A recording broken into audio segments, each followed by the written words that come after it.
I had the great fortune of spending time in Vrindavan, and in Vrindavan there were so many senior leaders in our movement, so many sannyasis and so on, and I could see that they were different. And I was puzzled. I said, why is it that these sannyasis are different? I mean, they have basically changed their dress and taken some vow, and now they're different. What is it that makes them different? And so I was always drawn to the sannyasis and hanging out with the sannyasis. And in Vrindavan there was ample opportunity, and especially because I was the manager, I had access to the sannyasis, so I went for it.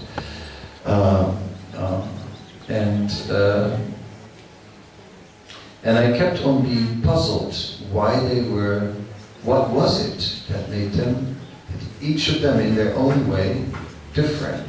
Of course, it brings up two topics which I had in mind for this, this function. I thought that I should say something about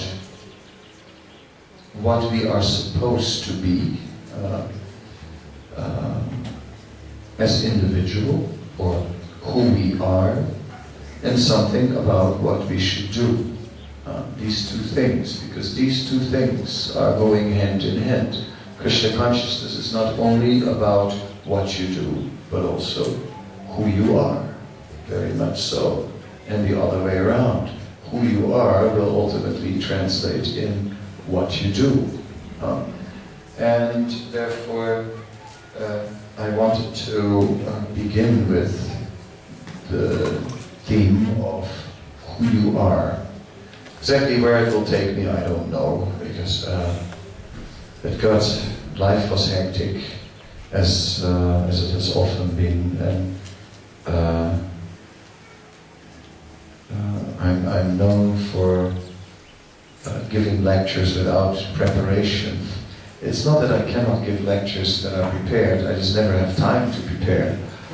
So I basically have learned to sort of waffle my way out of anything, as Parthasarthi Goswami says in South Africa. Which I guess is true. So what I feel is, like, if I think of myself, what I would desire to achieve is to become strong individually, to be a strong individual, strong in integrity, strong in character, to be someone who lives by his word, and to be someone who embraces principles,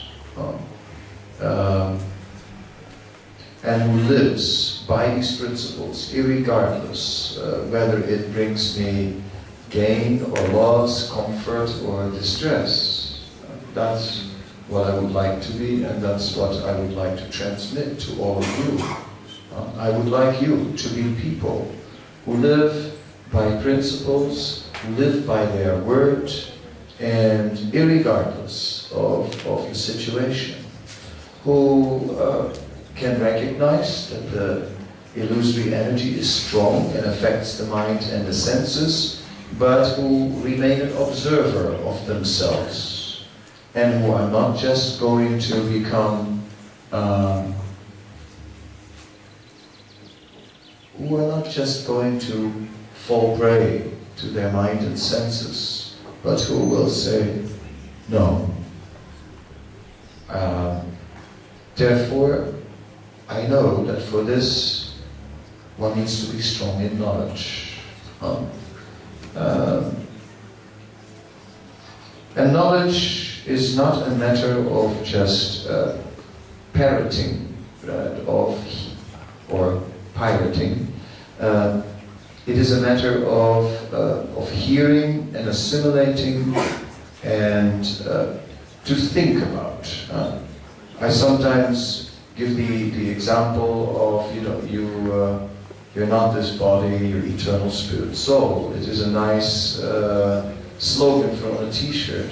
But one can also ask, what are the consequences of this? If I'm not this body, then what are the consequences? And the consequences are many. So one has to think it through, Krishna consciousness. One has to think like, what are the consequences of this? Just like we are the eternal servant of Krishna. What are the consequences of this? That no matter what happens, we are the eternal servant of Krishna. Nothing in the world can ever change that. That's very important for me. That's like one meditation I have. We're eternal servants of Krishna. Nothing can change that. So, a lot of my Krishna consciousness comes from thinking. Yeah?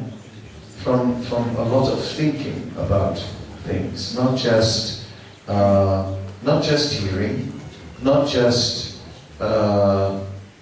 reading Srimad Bhagavatam, but thinking about it. What does this mean for me? What are the consequences of what I'm reading here? That's what I mean with thinking. I spend a lot of time thinking about that. What are the consequences of this knowledge? And this kind of this thinking process can eventually make us what Srila Prabhupada phrased as independently thoughtful. And that means a lot to me. I want to support disciples. I want to. By nature, I am an energetic person, so I'm ready to go the extra mile, so to speak, literally and also figuratively. But I'm looking really for people who deeply think about what am I doing with my life, and why am I doing this, and why am I doing what I'm doing, and who live very consciously and thoughtful, and in this way become strong in their own conviction, and independently thoughtful people. I would be glad to add to it. Someone mentioned in the discussion that, well, one of my points was, which I actually learned from Tamal Krishna Maharaj. Not that he said it, but he did it. Right?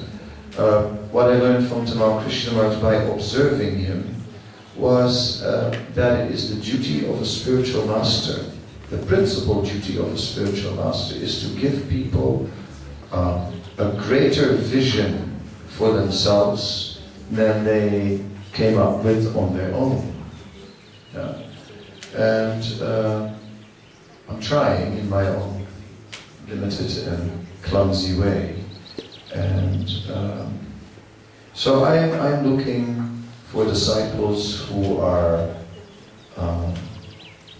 who have a vision about their life, who are realizing where I'm going, what I am trying to achieve in this life. And then, then I am a liberal Dutchman, and therefore I don't care about people's natures and how much different they are. I said this morning, whether you are conservative or a freak, I'm ready to deal with anybody. That's not the issue. But some things are favorable for Krishna consciousness and some are not. And if there is something in us that is not favorable, it has to go.